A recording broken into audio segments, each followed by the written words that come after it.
Nous allons continuer avec Stéphane Bouquin, qui est secrétaire politique de Rhodes. Je vous rassure, je vais parler en français. Comme nous disait Gilles, voilà, c'est une soirée où on a invité les camarades d'autres pays. Je ne sais pas si la Flandre est d'ores et déjà un autre pays, mais ce n'est pas notre souhait. Mais en tout cas, c'est une partie de ce pays qu'on connaît pas très bien. Alors, en deux mots, qu'est-ce que Rhodes?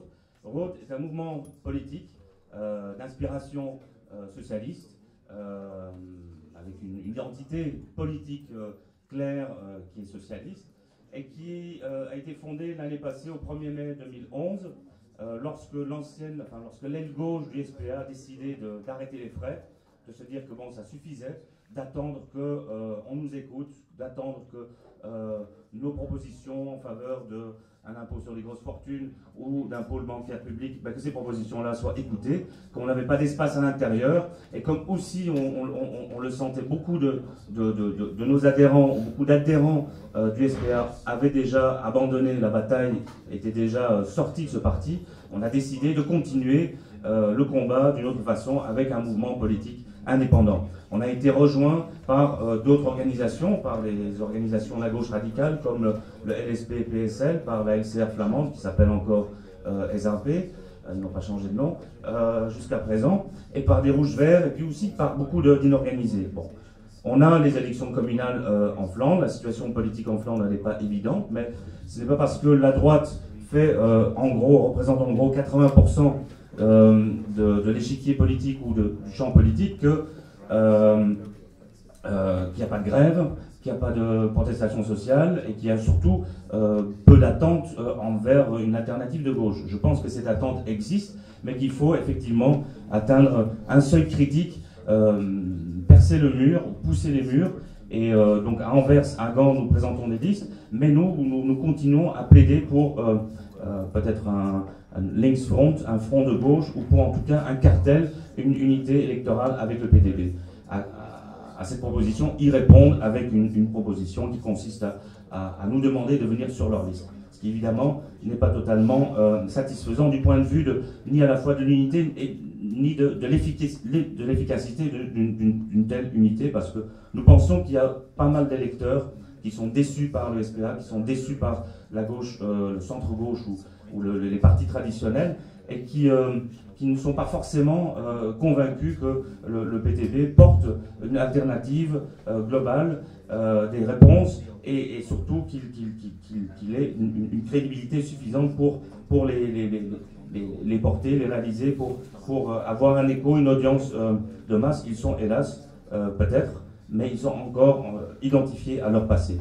Donc cela pour un peu brosser le tableau, la situation brièvement en Flandre. J'avais prévu de faire une intervention qui portait peut-être plus sur l'Europe, parce que c'est un peu le sujet de l'actualité, c'est un peu là-dedans, là-dedans qu'on se trouve après les élections dimanche dernier, non seulement en France, mais surtout en Grèce, et ce qui se passe en Espagne et dans d'autres pays.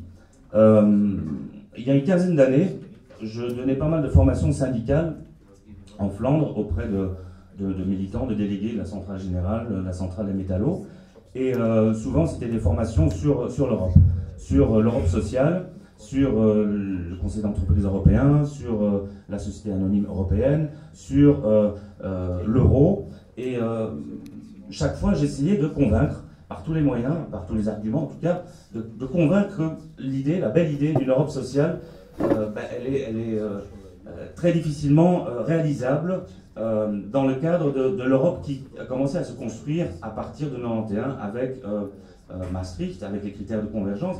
En gros, c'était quand même peut-être pas illusoire, mais très difficile d'attendre l'avènement d'une Europe sociale aux côtés de l'Europe qui se construisait à ce moment-là, de l'unité, de l'unification économique et monétaire. Impossible de convaincre qui que ce soit. Il y a 15 ans, dire que l'Europe sociale c'était bien, tout le monde est d'accord, mais dire que c'était incompatible avec l'Europe qui était en train de se construire, impossible de convaincre qui que ce soit. Mais aujourd'hui, c'est l'inverse.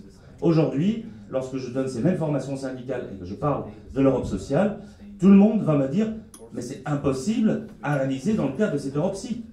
Donc, ceci pour dire que je pense que les expériences, les événements des 2 dernières années ont conduit, peut-être pas la grande masse des gens, mais en tout cas des secteurs organisés, des militants syndicaux et on va dire la gauche au vrai sens du terme, militants de gauche, à comprendre qu'il y a quand même plus qu'un petit souci avec cette Europe-ci.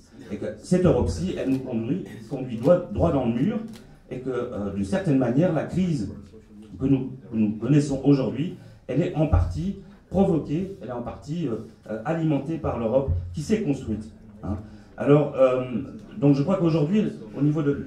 Même en Belgique, même ici à Bruxelles, avec les institutions européennes, etc., on a compris que cette Europe-ci, c'est une Europe de régression sociale et que c'est une Europe non démocratique. On a vu que voilà, dans plusieurs pays, il y a eu des référendums, il y a eu des élections, et chaque fois qu'il y avait un référendum contre tel traité ou telle mesure ou tel plan ou tel pacte, ben, il fallait revoter jusqu'au moment où les gens se mettaient d'accord. Alors, cette Europe-ci, elle est en crise, et je crois qu'on est au début d'une crise, d'une véritable crise de la construction européenne. Hein, je ne vais pas le rappeler, vous le savez, voilà, 2008, c'est un point de basculement. Hein, c'est un point de basculement, c'est un moment où, effectivement, la crise financière, la crise des subprimes, elle donne lieu à une crise fiscale, une crise des dettes souveraines, et une crise des dettes souveraines qui n'est pas maîtrisée et qui ne sera pas maîtrisable avec les outils qu'ils mettent en place aujourd'hui. Cette Europe-là, elle est en crise, et je crois que par rapport à cette crise, ben, il y a plusieurs réponses, on les voit de plus en plus clairement. Et si on regarde par exemple la réponse qui est mise en avant, qui est défendue par le centre-gauche, hein, la social-démocratie, s'il faut encore l'appeler de cette manière-là, en tout cas Hollande et d'autres, c'est une réponse absolument insuffisante et inadéquate. Leur réponse consiste à dire il faut de la régulation. Très bien, la régulation, mais laquelle?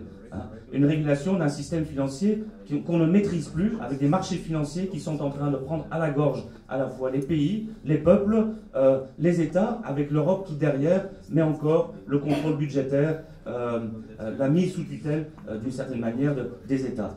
Donc une régulation des marchés financiers, on en a parlé, BAL 1, BAL 2, BAL 3, mais ça n'avance pas. Ça n'avance pas parce qu'ils n'ont pas le rapport de force et parce que d'une certaine manière, voilà, les États, l'Union européenne ne fonctionne pas selon cette logique-là et n'a pas pour finalité de réguler. Alors oui, peut-être qu'il y a la taxe Tobin.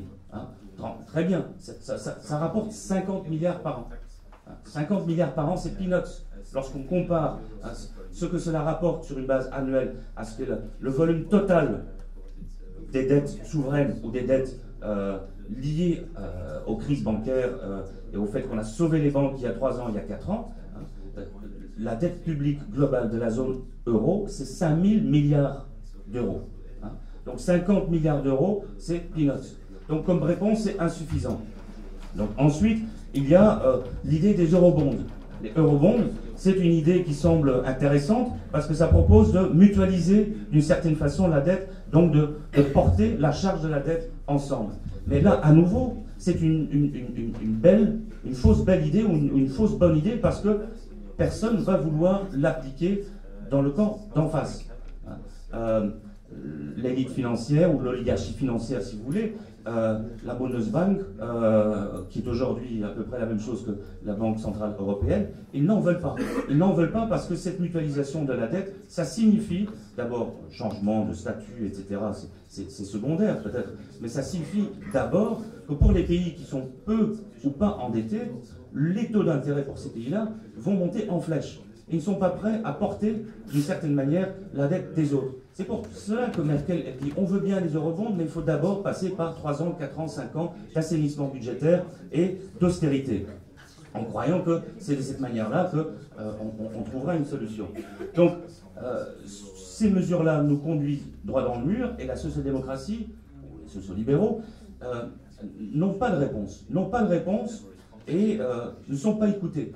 Il n'y a pas qu'eux qui ne sont pas écoutés. On voit de plus en plus des secteurs éclairés de l'élite financière ou des secteurs, on va dire, les éditorialistes du Financial Times notamment, les Paul Krugman et d'autres, on les voit dire de loin, certes, mais dire, mais attention, attention, c'est pas de cette manière-là qu'il faut faire, il faut arrêter l'austérité. C'est dangereux parce que vous allez étouffer l'activité économique, cela va relancer la récession au lieu de relancer l'économie. Mais ceux-là, ils ne sont pas écoutés non plus, les Martin Wolf et les Paul Krugman. Ils ne sont pas écoutés parce que leur solution, d'abord, elle est beaucoup trop coûteuse. Leur solution consiste à dire, arrêtons l'austérité ou ralentissons le tempo et utilisons la planche à billets.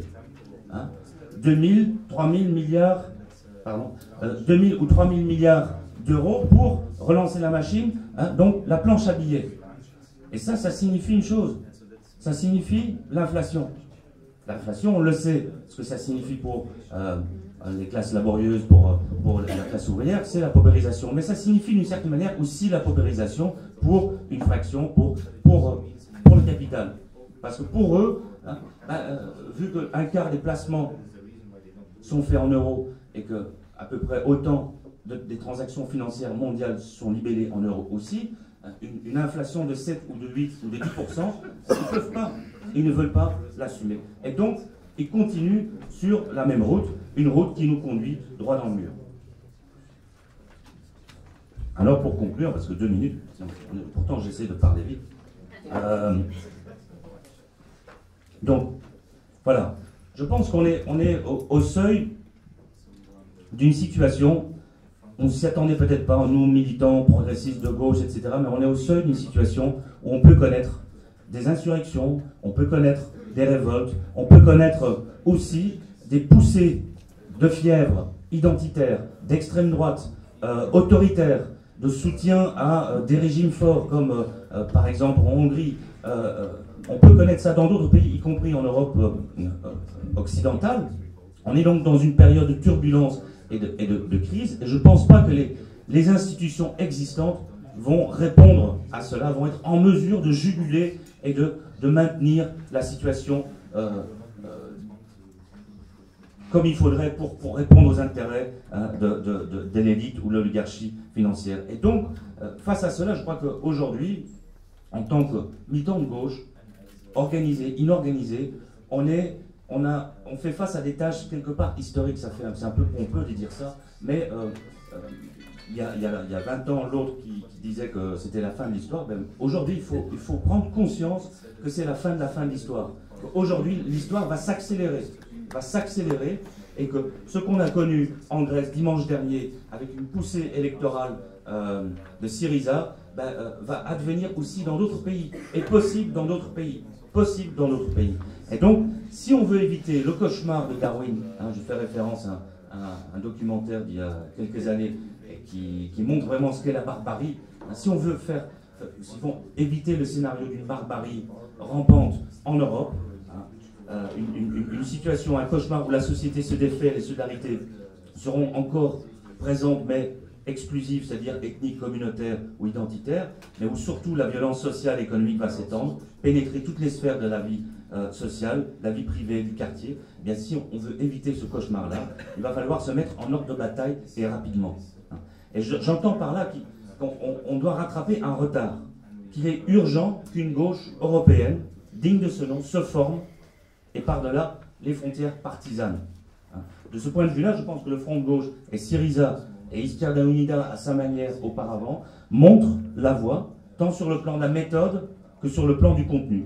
Un internationalisme authentique, une ouverture idéologique, une pratique unitaire, une contestation radicale du système et aussi une plateforme d'action dont on doit se saisir et qui, à mon avis, est tout aussi valable dans un pays que l'autre, ici comme ailleurs. Donc, cette plateforme, si on prend par exemple la plateforme de Syriza des dernières élections, c'est non à l'austérité, primo. 2, oui à une annulation de la dette illégitime. Oui à la création d'un secteur bancaire public. Oui à la cessation des activités spéculatives. Et enfin, oui à une Europe refondée, démocratique, écologique et sociale. Je pense que ce combat-là, il est urgent, qu'il faut le mener au niveau local et au niveau européen ou continental. Aujourd'hui, on a des rendez-vous qui ne sont peut-être pas encore de même nature de ce qu'on peut observer ailleurs en Europe, mais qu'il faut préparer ces batailles-là et qu'il faut aller à l'affrontement, ne pas avoir peur de perdre ici ou là, de ne pas avancer, que c'est pas le moment, les choses sont pas encore mûres. Les choses sont en train de mûrir et c'est aujourd'hui une nouvelle génération militante qu'on voit arriver dans les luttes comme avec les indignés, mais c'est aussi les anciennes générations militantes qui reprennent du service, qui s'engagent, et puis c'est des bataillons entiers, des mouvements ouvriers, des mouvements syndicaux, qui sont parfois démoralisés, fatigués, mais qu'il faut soutenir, et que pour réaliser toutes ces tâches-là, on a besoin à la fois de l'unité, de la collaboration, de l'ouverture, et donc sans exclusive, sans faire la fine bouche, on ne peut pas se permettre de faire la fine bouche par rapport aux initiatives que peuvent prendre les uns ou les autres. Et donc nous, on a une attitude à la fois en tant que gros d'ouverture, de collaboration. On veut s'insérer dans le parti de la gauche européenne, on veut aussi collaborer avec des courants anticapitalistes, mais je pense que c'est une démarche. Bon, on n'est pas un modèle, on ne va pas avoir une percée électorale en Flandre, ni Roth tout seul, ni Roth avec le BTB, mais les choses peuvent arriver relativement vite, même dans l'endroit où on s'y attend le moins.